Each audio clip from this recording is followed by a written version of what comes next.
Hello there and welcome to In My Opinion for Chainsaw Club. You play as a robot called Blue with the goal of stopping alien invaders. Along the way you will come across other characters who will join you in stopping the alien menace. This is really all there is to the story, though something does happen down the line that was an interesting surprise plot-wise. I won't spoil it, but I will say the game is worth at least one playthrough. This is an action roguelike where you'll smash and bash all the aliens that get in your way. You have two different types of attacks, which is normal and special, which changes depending on the direction you're holding. So there's an up, side, and down, so that's 3 for normal and 3 for special. You also have a dash that stops you from being hit, which is extremely helpful, as while the game starts off easy, it does start to up the challenge in the amount of enemies. Your main goal is to run through each world, which is split up by little sections, with it ending on a boss fight and unlocking a brand new teammate who gets a little cutscene introduction. Since I mentioned them, let's talk about your ever-growing group of friends. While you start off with Blue, you eventually unlock Carmen the Knight, Alice the Ninja, Plum the Witch, and finally Molly the Firefighter. Each of them have different stats and abilities, making them feel different from one another. My personal two favorites are Carmen, who has a long and powerful hammer that can pack a punch, causes shock waves, and has some good reach. My second favorite is Molly, who can shoot high power water from a distance and also has water bombs that can cause a big splash. Though to balance her out, you have to pump your water to do your attacks. If I found some favorites, I'm sure you can find at least one.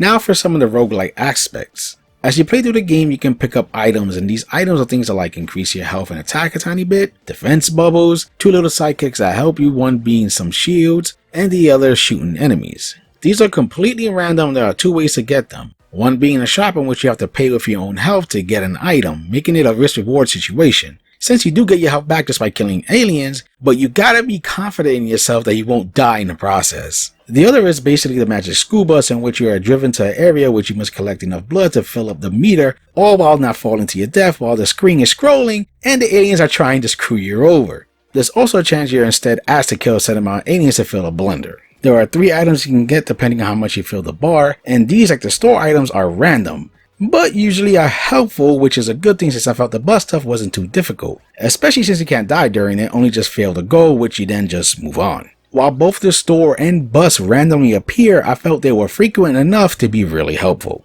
You can also unlock more helpful items like a poison attack, the ability to heal yourself after killing a certain amount of aliens, being able to reduce the price of store items, and more. To unlock the option to get them, you run into some people while going through the game, which then they will ask if you want to do a challenge. If you say yes, certain things can happen, such as limiting your vision or making the aliens much tougher. This could last for just one section or all of them before the boss fight. If you succeed, you then unlock the person in your room, which then you can pay fame currency to unlock items they have so they can start showing up during your playthrough. Now the way to get currency is by leveling up your follower bar by beating bosses, and you can increase the bar as well during the picture section after the boss fight, where fans swarm you while some guy tries to take a picture of you and you have to last till the end. I will say it's kind of confusing how the pictured part works, as I've gotten a crap ton of points or just barely any, and I just don't get what I'm doing. Also, those challenge people still show up after you've recruited them, and if you pass their test, you'll get 2 random power-ups. But to be honest, it's not worth the risk, and you're better off just counting on the store and bus. You do get one more big boost as you play, and that's by defeating the bosses,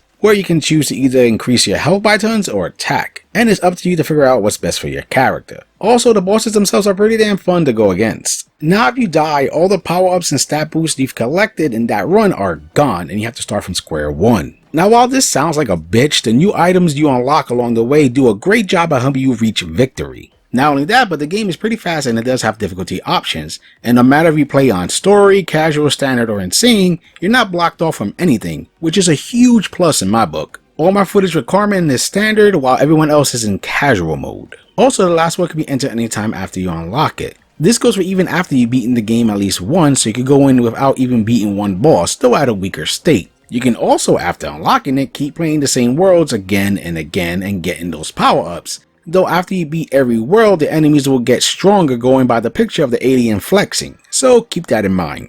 I actually really like the art style of this game, as while it's bright and colorful, it's also pretty violent with all the alien smashing and pixelated blood spilling everywhere. Each world does a good job standing out from one another, so it won't become visually repetitive, at least for the first time you beat it. The alien designs are nice and varied, and you'll see some new ones in each world, and the boss designs are pretty good too. Though the standout visually are our female characters, I really love their designs and no one feels like some lame palette swap. This is what also led me to try out Carmen and Molly. Cutscenes are shown as little comics which don't look awful, and you usually get them each time you beat a world. The game runs smooth, which is key for these type of games, and I never ran into any tech issues through my multiple playthroughs. At first I was iffy with this game, but as I played and learned its rhythm, I really started to enjoy it.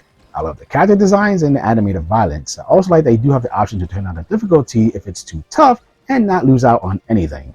This game is super short, as my first victory over it took me about 2 hours, and that's counting deaths and restarts.